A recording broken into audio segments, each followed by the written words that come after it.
जय हिंद। मैं सौरभ और आप मेरे साथ जुड़ रहे हैं डेली डोज संख्या 265 में। आज दिनांक है 13 जून 2020 और इससे संबंधित जो करंट अफेयर्स के प्रश्न हैं या फिर जो भी इंपॉर्टेंट प्रश्न हैं वो हम आपके साथ साझा कर रहे हैं और उसका डिटेल एक्सप्लेनेशन भी आपके साथ शेयर करते जाएंगे। हमने डेली डोज संख्या 264 में एक प्रश्न पूछा था, घुड़सवारी का खेल परिसर किस शब्द से संबंधित है? उत्तर होगा एरीना। ठीक है, और हम बढ़ते हैं अपने आज के पहले प्रश्न की तरफ। आईडीसी के अनुसार 2019 में सर्वाधिक पिक्सल स्मार्टफोन बेचने वाली कंपनी है। उत्तर है गूगल। लेकिन सबसे पहले हम आईडीसी शब्द के बारे में जानते हैं, तो ध्यान देंगे आईडीसी का फुल फॉर्म है इंटरनेशनल डेटा कॉरपोरेशन। ठीक है, अब ये है क्या? तो ध्यान देंगे कि यह एक प्रकार का इंटरनेशनल डेटा ग्रुप है, यानी यह एक इंटरनेशनल डेटा ग्रुप के अंतर्गत आता है। कौन? International data corporation. होता क्या उस डेटा ग्रुप के अंतर्गत कि जो टेक्निकल मीडिया है या फिर जो डेटा या फिर जो मार्केटिंग सर्विस कंपनी है उनकी बातें करी जाती हैं। ठीक है, आईडीसी यानी इंटरनेशनल डेटा कॉरपोरेशन की स्थापना कब हुई? 1964 में। अब बात आई है गूगल की, तो गूगल की स्थापना कब हुई थी? तो गूगल की स्थापना हुई थी 4 सितंबर 1998 को। ठीक है, कहां पर? तो कैलिफोर्निया मेलेनो पार्क एक जगह है, ठीक है, वहीं पर, और यही इसका हेडक्वार्टर भी है। अब इसके फाउंडर कौन है? तो इसके फाउंडर दो लोग हैं, एक लैरी पेज और दूसरे सेर्जी ब्रिन। ठीक है, और गूगल के जो सीईओ हैं वो कौन है? सुंदर लाल पिचाई। सीईओ का फुल फॉर्म होता है चीफ एग्जीक्यूटिव ऑफिसर, और एक टर्म आता है कभी कभी सीएफओ, तो सीएफओ का फुल फॉर्म होता है चीफ फाइनेंशियल ऑफिसर। और अभी वर्तमान में गूगल के सीएफओ कौन है? तो रथ पोरेट। कौन है? रथ पोरेट। इतना जानकारी आपको आपके पहले प्रश्न से मिलता है। बढ़ते हम अपने दूसरे प्रश्न की तरफ। स्कूल के बच्चों के लिए school for home store launch किसने किया है? उत्तर है अमेजन। अब जब बात अमेजन की आई है तो आपने बहुत बार ये वर्ड सुना होगा अमेजन। ठीक है, और आप ऑनलाइन शॉपिंग के लिए इस ऐप का या फिर इस कंपनी का आपने बहुत सारा इस्तेमाल भी किया होगा। तो सबसे पहले हम जान लेते हैं कि जो अमेजन है वो एक American multinational technological based company है जिसकी स्थापना 5 जुलाई 1994 को हुई। ठीक है, और इसका हेडक्वार्टर कहाँ है? तो सीटल यूएस में। कहाँ पे? सीटल यूएस यानी यूनाइटेड स्टेट्स। इसके प्रेसिडेंट भी, सीईओ भी और फाउंडर भी तीनों कौन है? Jeff Bezos. कौन है? Jeff Bezos. बढ़ते हम अपने अगले प्रश्न संख्या 3 की तरफ। विश्व बाल श्रम निषेध दिवस किस तिथि को मनाया जाता है? उत्तर है 12 जून। अब विश्व बाल श्रम निषेध दिवस मनाया क्यों जाता है? तो जो कम उम्र के बच्चे हैं, जैसे 14 साल से कम बच्चे को भारी कार्य कराना या फिर फैक्ट्रियों में काम कराना हमारे संविधान के अनुसार अपराध है, जिसकी चर्चा अनुच्छेद 24 में करी भी गई है। ठीक, और छोटे मोटे जैसे दुकान पे या फिर किसी होटल में कार्य कराया जाता है तो उसके दौरान भी एक कंडीशन है कि उस बच्चे के शिक्षा का खर्च जहां वो रह रहा है, जहां वो काम कर रहा है, वो लोग उठाएंगे। साथ ही साथ बच्चे की माता पिता की मर्जी के अनुसार ही वो वहां पे काम कर सकता है। अब एक बात आप ध्यान देंगे कि बाल श्रम निषेध कानून कब पारित हुआ? तो 1986 में पारित हुआ। ठीक है, एक बात और भी आप यहां से ध्यान देंगे कि बाल श्रम निषेध दिवस मनाया क्यों जाता है? तो लोगों को अवेयर किया जाता है कि जो बच्चे हैं उनको छोटी उम्र में काम पर लगा देने की वजह से उनका विकास रुक जाता है, जिसकी वजह से वो कहीं ना कहीं डायरेक्ट और इनडायरेक्ट रूप में देश को कमजोर करता है, देश का ह्यूमन पावर कमजोर करता है। इसी चीज को सही करने के लिए वर्ल्ड लेवल पे बाल श्रम निषेध दिवस 12 जून को मनाया जाता है। उम्मीद करते हैं ये आपको बहुत अच्छे से समझ में आया होगा। अगले प्रश्न संख्या 4 की तरफ बढ़ते हैं। ओल्डेस्ट गेमिंग यूट्यूबर पर Guinness book of world record किसने बनाया है? उत्तर है हमाको मोरी। अब जब बात हमाको मोरी की आती है तो सबसे पहला प्रश्न बन सकता है कि हमाको मोरी का संबंध किस देश से है?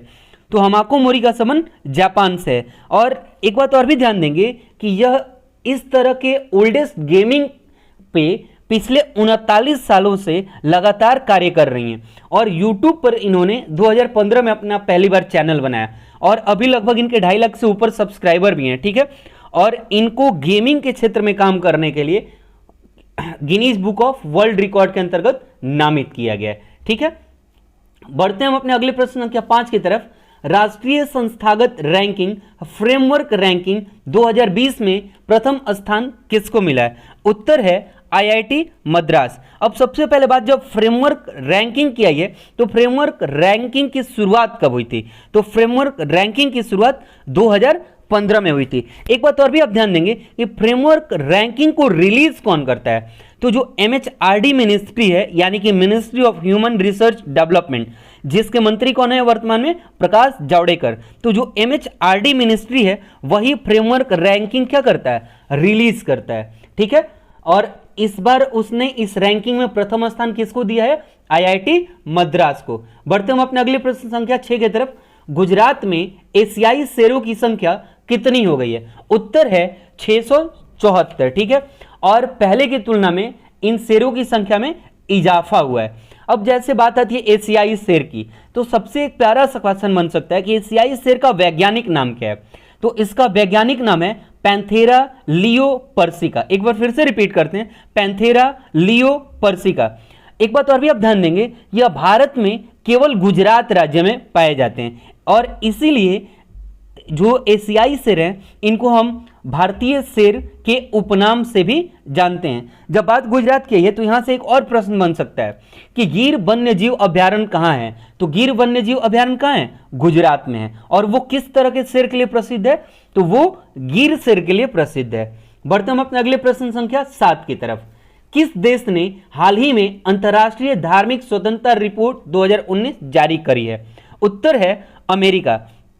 अब ध्यान देंगे इसमें होता क्या है कि जो अमेरिकी विदेश मंत्री, अभी वर्तमान में जो अमेरिकी विदेश मंत्री हैं वो है माइक पोम्पियो। कौन है? Mike Pompeo. उन्होंने बुधवार को ये रिपोर्ट जारी किया। कौन सा रिपोर्ट? धार्मिक स्वतंत्रता रिपोर्ट। ठीक है, जो कि किससे संबंधित है? तो किसी का जो धार्मिक स्वतंत्रता का अधिकार है उसका अगर कहीं उल्लंघन होता है तो उससे संबंधित यह रिपोर्ट जारी किया जाता है। जैसे अभी एनआरसी और एनपीआर और सीए को लेकर के धार्मिक तरह की बातें फैलाई जा रही थी, तो उससे संबंधित ये शब्द या यह प्रश्न बन सकता है। इसलिए आप ध्यान रखेंगे, क्योंकि हमारे यहाँ जो एनआरसी और सीए जो धार्मिक रंग दिया गया था, इस वजह से यह प्रश्न हमारे करंट अफेयर्स के लिए महत्वपूर्ण हो सकता है।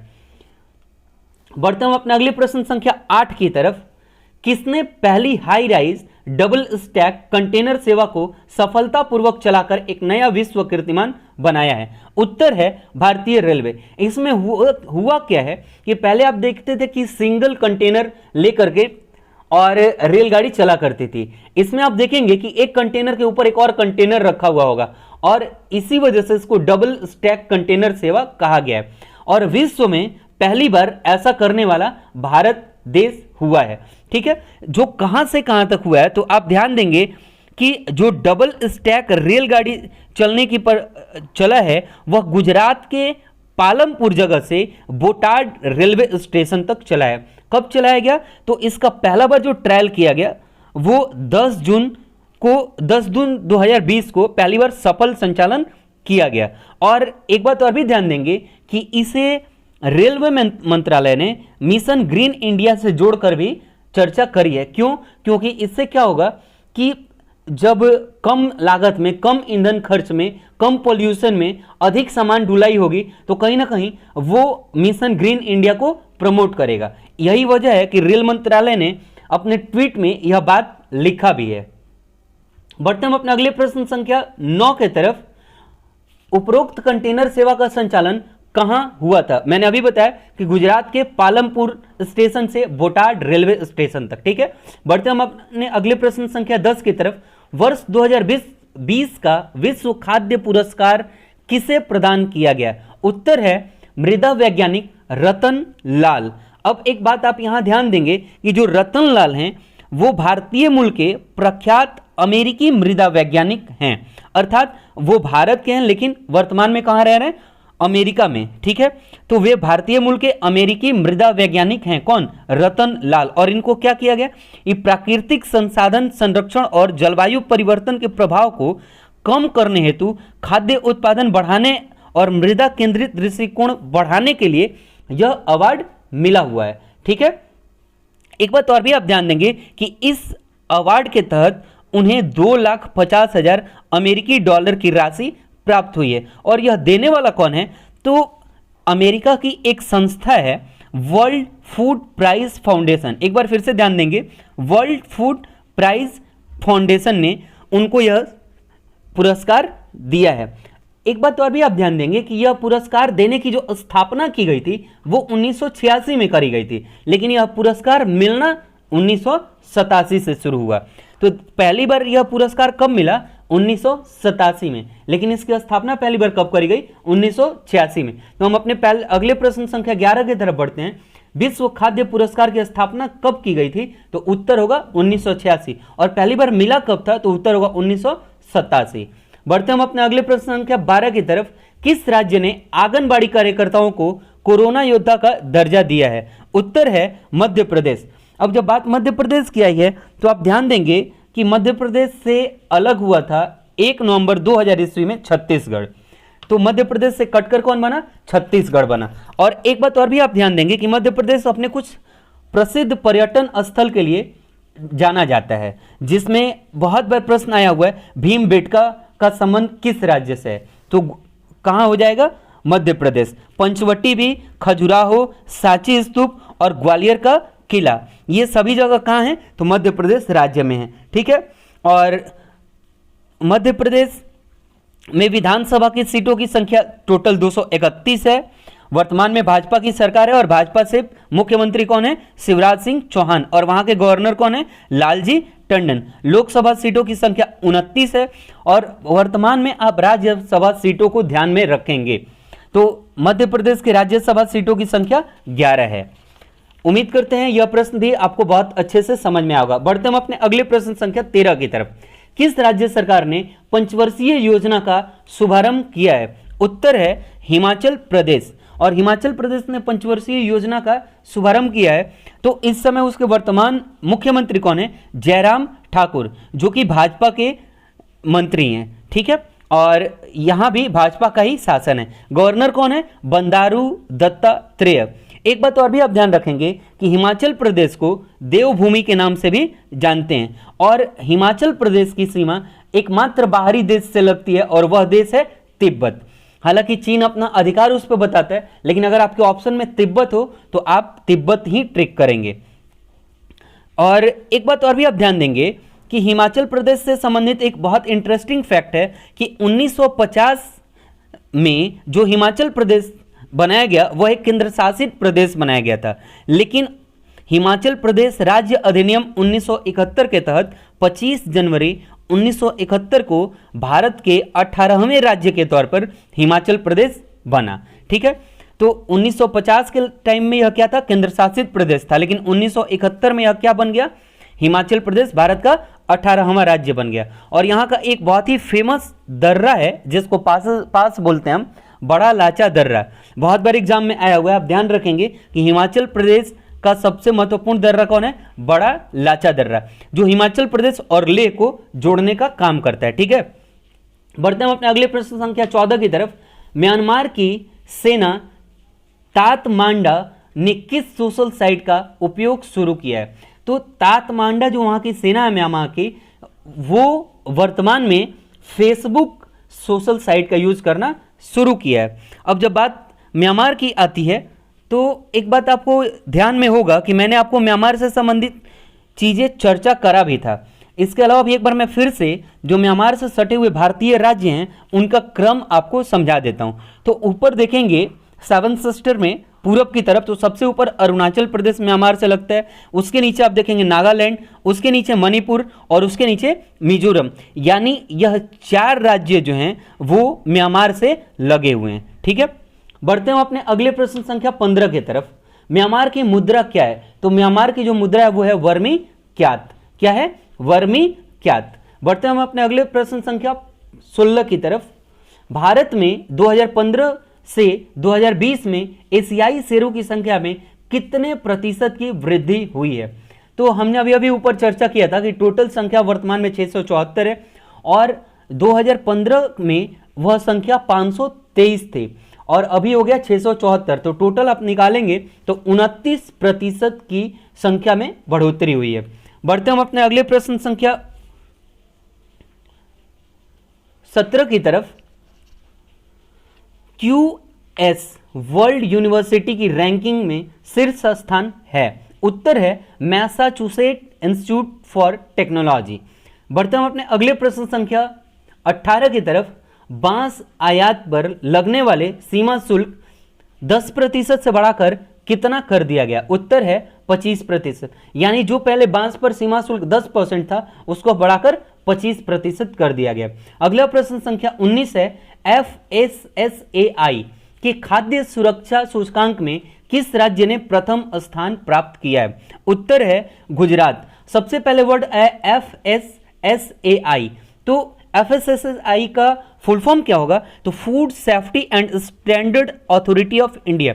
यह बना क्यों था, तो ध्यान देंगे आप कि इसे 2011 में बनाया गया कि जो भी खाने पीने की चीज़ें हम तक पहुंचती हैं कंपनी से बनाकर, तो वो कितना हाइजेनिक है, कितना हमारे स्वास्थ्य के लिए बेहतर है, और उसमें जो न्यूट्रिएंट्स या फिर जो भी प्रोसेस होना चाहिए वो कितना कंप्लीट है, जो कि हमारे बेहतर स्वास्थ्य के लिए कारगर हो। इस चीज़ को ध्यान में रख करके FSSAI को बनाया गया, ठीक है, जिसका फुल फॉर्म अभी आपने देखा, food safety and standard authority of India.